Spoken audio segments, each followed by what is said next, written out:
Friends, সবাই কেমন আছো? আশা করছি ভালো আছো। আমিও খুব ভালো আছি। তো দেখো, আমার মন মেজাজ ভালো নেই, তার জন্য আমি এসেছি নদীর সাইডে, এসে বসে আছি। ভাবলাম সবসময় তো ঘরের মধ্যে ভিডিও দিই, একটু বাইরে ভিডিও দেওয়াই যাক আজকে।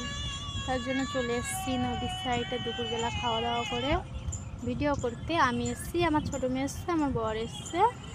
আমার বরটা ওই যে ওই দিকটায় গেছে ঘুরতে, আর আমরা নদীর সাইডে বসে আছি দুপুরবেলা। খুবই সুন্দর একটা ওয়েদার, ঠান্ডা ঠান্ডা। আমার তো ভীষণ ভালো লাগছে। তোমাদের কেমন লাগবে ভিডিওটা দেখে অবশ্যই কমেন্ট করে জানাবে। আর আমি ভয়েস ভিডিও আসাই হয় না, খুবই কম আসছি। ভয়েস ভিডিও দিতে আমার ভালো লাগে না। আগে দিতাম, আমি আমার ছোটো মেয়ের সাথে ভিডিও দিতাম। তো এখন আমার ছোটো মেয়ে যেতেও সে বড় হচ্ছে, বুঝতে শিখছে, ক্যামেরার সামনে আসে না, আসলে বদমাইশ করে বেশি, ওই জন্য করে আসে না।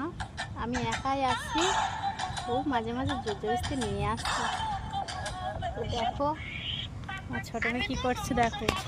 ও তো 1 মিনিটও ঠান্ডা হয়ে বসা লোক না, তাই ওকে বসিয়ে রেখেছি। দেখো ফোন দেখছে, ফোনে কার্টুন দেখে।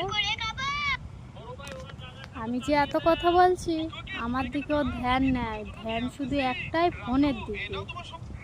ফোন হলে আর কারোকে চায় না। এদিকের ওয়েদারটা দেখো, বেশ সুন্দর, ভালো লাগছে ভীষণ। এসে কি করবো, নদীর সাইডে এসে বসে আছি।